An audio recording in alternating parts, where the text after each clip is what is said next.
I'm Heather, 30 years old. I'm a salesman for a trading company.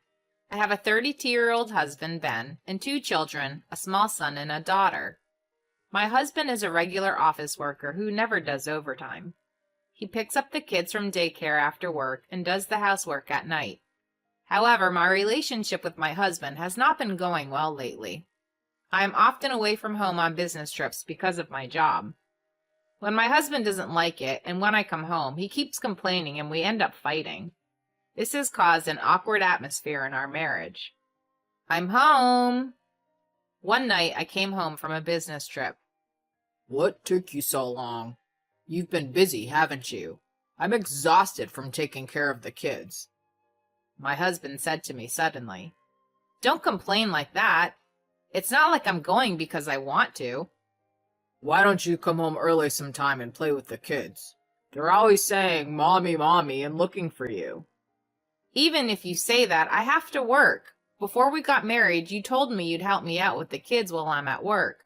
And for that, I give you weekends off and let you do your own thing. So don't make it sound like I'm neglecting our children.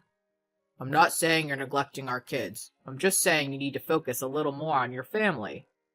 I know it's a lot of work, but you've taken on the responsibility of taking care of the kids, so do your best. Every time I came home late like this, there would be arguments over the kids. I found myself in a state where I could hardly find time where I could rest. I felt like the stress was building up because I was getting a lot of complaints at work, and my husband was giving me a lot of criticism at home, too.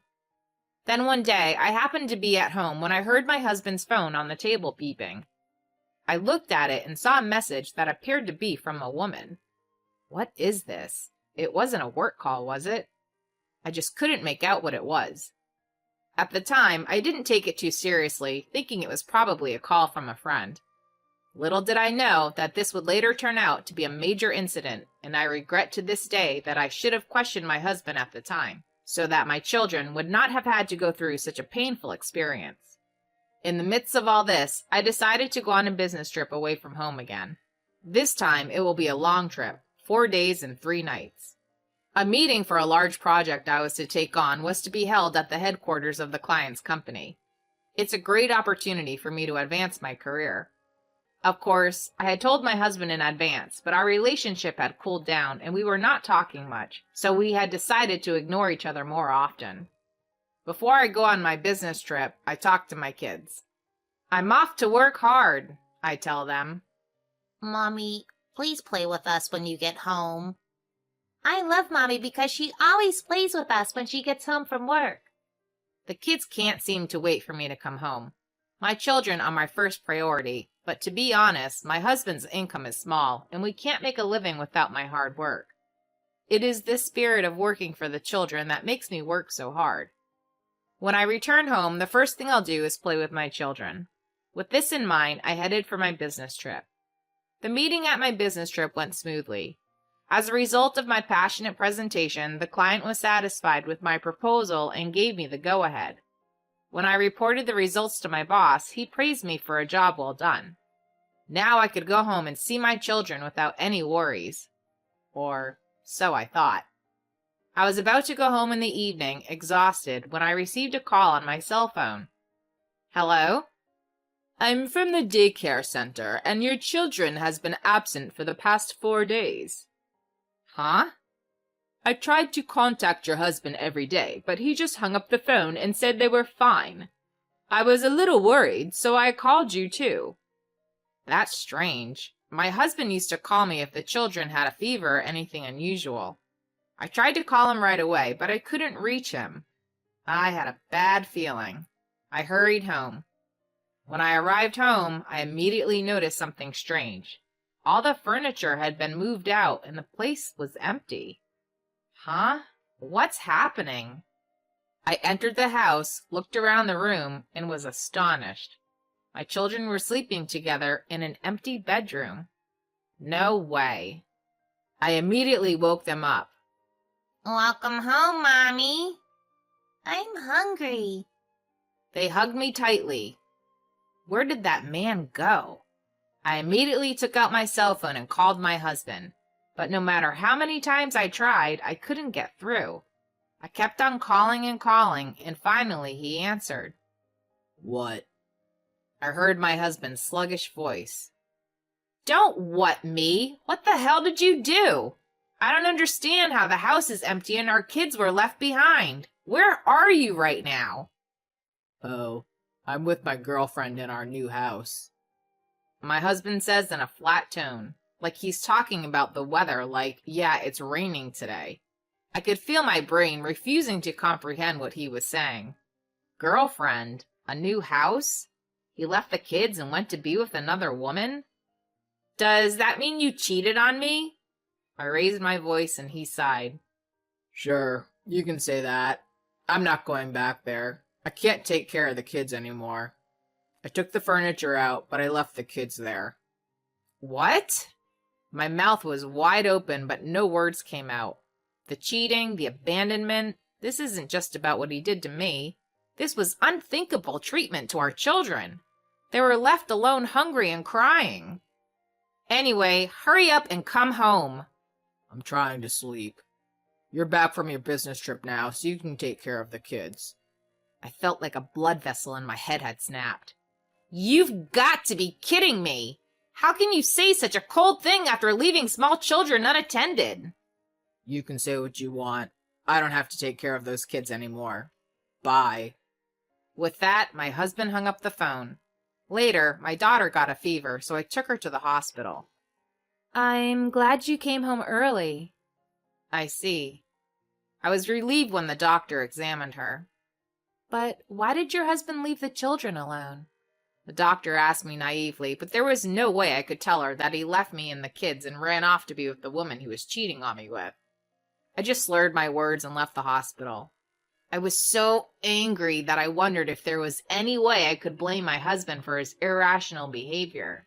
I couldn't imagine living with my husband anymore, so I decided to consult a lawyer for future considerations. After listening to my story carefully, the lawyer said, That's terrible. Leaving a young child unattended is a crime. He raised his eyebrows. So you don't know where your husband is? Yes, he seems to have turned off his phone. Okay, well, in the meantime, we need to find your husband's whereabouts. I'll ask a friend of mine at the detective agency to help you. The lawyer, known for his reassuring personality, was really accommodating. I took some time off from work and worried about taking care of the children while the detective agency was looking into my husband. My husband had never been proactive in taking care of the children, but I never thought he would treat them so badly. No matter what the excuse, this is not the way anyone should treat their own kids. And he was cheating on me. Where did he get a girlfriend? Did he always flirt with other women when I was away on business, leaving the kids at home? I had goosebumps all over my body, and seething anger took over. I could never forgive him. He must get what he deserves. That's how I thought. My husband could not run and hide since he was the perpetrator, so we soon found out where he had gone. The husband lived in an apartment in the next town over with the woman he was having an affair with, and she commuted to work from there. The woman worked at a bar, has been remarried twice, and has no children. My husband, freed from the care of the children, went out to gamble on Saturdays and Sundays and started to frequent the bar. And as predicted, he left the children at home and cheated on me while I was on a business trip. It seems that the debt-ridden woman was feeding on my husband's salary, not only for drinking money, but also for living expenses. I knew my husband wasn't the brightest, but I didn't think he'd have gone that far. On the evening of the day I found out where he was living, I visited the apartment with my lawyer. We knocked on the door and my husband answered it. The woman was away, apparently on a night job. Oh, it's you. My husband stared at me, looking bored. What you did was a crime. Can you even understand that? I immediately cut to the chase. My lawyer explained the importance of legal responsibility as a parent who should also protect the child. He then proceeded to explain to him how we should move forward in our marriage, but he wasn't listening. I know, but I couldn't stand the thought of having 2 kids to take care of. I just wanted my freedom. My husband's words were truly pathetic and unacceptable. Besides, there are many men in this world who are raising several children on their own. I take care of them all weekends, and what's so hard about taking care of your own kids for a few hours after work during the week? Even if it's hard, is that the reason to cheat on your wife and move out of the house? What you're saying is just excuses, just weak talk. Did you plan to become a criminal and run away if something happened to your kids? Did you think that life would go on like that? How could I think that? If you, a woman, had stayed home to take care of the kids in the first place, there wouldn't have been any problems. Why is he talking with such old-fashioned thinking? I'm mortified. My husband thought this wasn't his fault and was not willing to budge from his position. I gave up, thinking, oh, this is a complete disaster. I don't regret having children, but marrying you was the biggest mistake of my life. A man who disrespects the life of a child is the worst kind of human being. Call me what you want. I'm free to live my life. I wonder if he has no sense of guilt or remorse. My husband's behavior was so out of control that I was disgusted.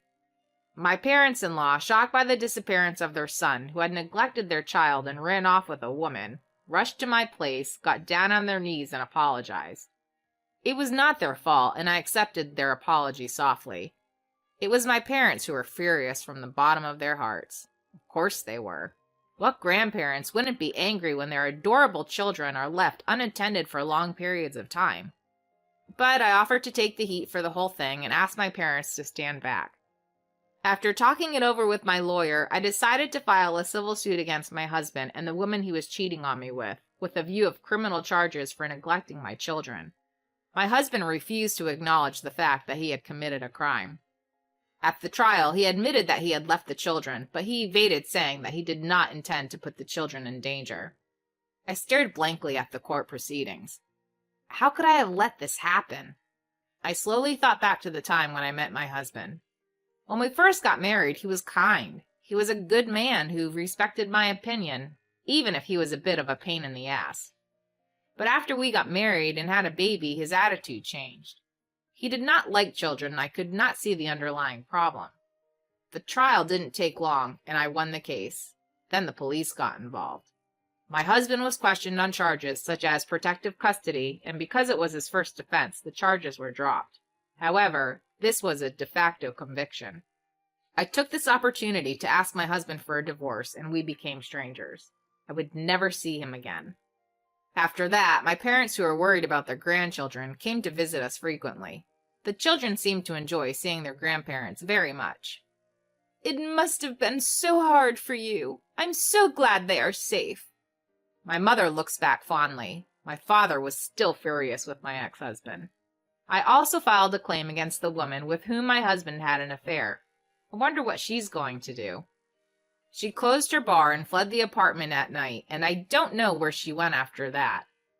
My ex-husband was fired from his job because of his crime and is now living alone in a cheap apartment. Either way, it's none of my business. This was the most shocking event in my life. I never thought that my husband would abandon our children and run off with a woman whom he was having an affair. I realize that no one can predict what will happen in this world. But then something wonderful happened to me. As you may have guessed, I was set to get married to a new man. It was with a senior colleague from the same company I work at. He had been watching over me with great concern over what had happened. I was shocked and emotionally distressed, but I was able to maintain my peace of mind by talking to him about it, and gradually I was drawn to him. I asked him out, and he accepted, even knowing that I have 2 children. He loves children, unlike my ex-husband. I think they liked his kind and cheerful personality, and our children took him in immediately, and we got married soon after. A few years later, when they were a little older, I asked them about their father. They both had a vague recollection of their father, but they told me that he had left them to watch TV when they were hungry. You can never underestimate a child, especially one who remembers the most shocking things, including how they felt at the time. Maybe it was traumatic for them. We have to bear the responsibility of raising our children. As I looked at the 2 children playing with their new father in the park, I thought about the life that lay ahead of me.